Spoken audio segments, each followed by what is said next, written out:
इस श्लोक नंबर 5 में बता रखी है कि जो प्रकृति है या प्रकृति एक महाकर्म और कर्म फल सागर है। प्रकृति कौन सी? जो सतु प्रकृति है, रज प्रकृति है, तम प्रकृति है।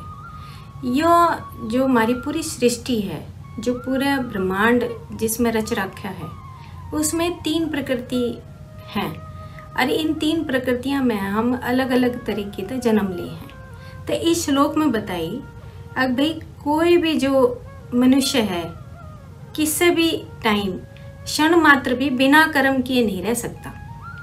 क्यों? क्योंकि सारा मनुष्य इस समुदाय प्रकृति में ही अपना विवश होकर अपने समुदाय का कर्म आचरण करता रहता है।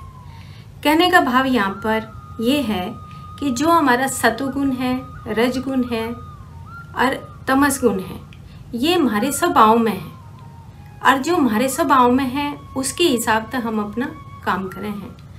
तो इसमें श्लोक में 2 बात समझाई हैं। अब भाई जो बाहर के कर्म है, बाह्य कर्म और अंतर्गुण, हमारे जिसे भीतर अंतर्गुण होंगे उसे हमारे हम बाहर काम करेंगे और जिसे हम बाहर काम करेंगे उसे हमारे भीतर अंतर्गुण जमा होने लग जाएंगे। तो इस श्लोक में यह बताई अब भाई जो प्रकृति है हमारी, यह प्रकृति हमारी गुना की व्यवस्था बतावे है। तो जो जीवात्मा है वह अलग अलग तरीके से काम करे है।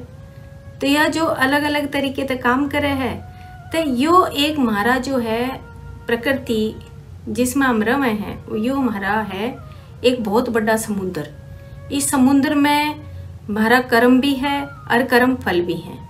तो कुछ कर्म ऐसे हैं जो हम अच्छे नहीं करते और कुछ कर्म ऐसे हैं जो हम अच्छे करे हैं। तो बार बार जब हम इस धरती पर आवे हैं तो हम इन बुरे कर्मा ने छोड़न खातर आवे हैं और अच्छे कर्मा ने हम जमा करन खातर आवे हैं। फिर हम क्या करेंगे? जब हमने अच्छे कर्म जमा करने शुरू कर दिए तो फिर हम उस तमस प्रकृति तय रजस प्रकृति में जाओगे, रजस प्रकृति तय सतु प्रकृति में जाओगे। तो फिर धीरे धीरे हमारे जो बेकार के कर्म हैं, जो हम अच्छे कर्म नहीं करते, वह हमारे छूटते जाओगे और साथ के साथ हमारे सत्व गुण के जो कर्म हैं वो बढ़ते जाओगे। तो इस तरह से यह जो प्रकृति है या अपने हिसाब किताब के चक्कर में ही हमने चला कर रखा है। तो इसमें यूँ बताया कि जब तक ये कर्म हमारे शून्य ना हो, जब तक हम बार बार जन्म लेते रहे हैं।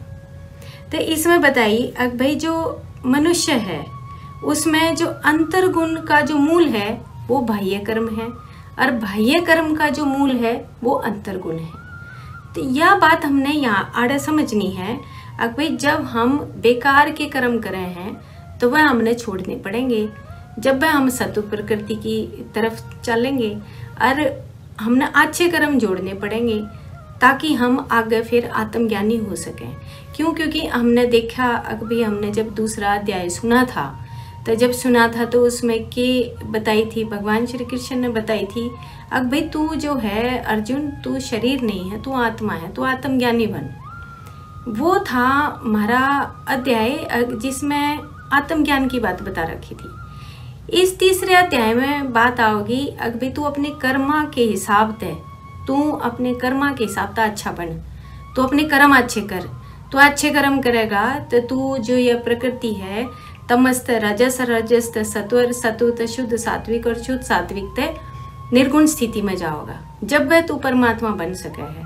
तो इस श्लोक में यह बात कति क्लियर होगी अब भाई आपके जो बाह्य कर्म हैं वह अंतर्गुण देख के बाहर हम कर्म करे हैं और जिसे हम कर्म करेंगे उसे हमारे अंतर्गुण जुड़ते जाओगे और वो हमारे संस्कार हैं और फिर वो हमने अगले जन्म में हमारे साथ आएंगे और अगले जन्म में जो बेकार के कर्म वो हमने छोड़ने हैं और फिर जो अच्छे कर्म है वो जमा करने हैं। तो यो इसका पूरे श्लोक का एक सार है।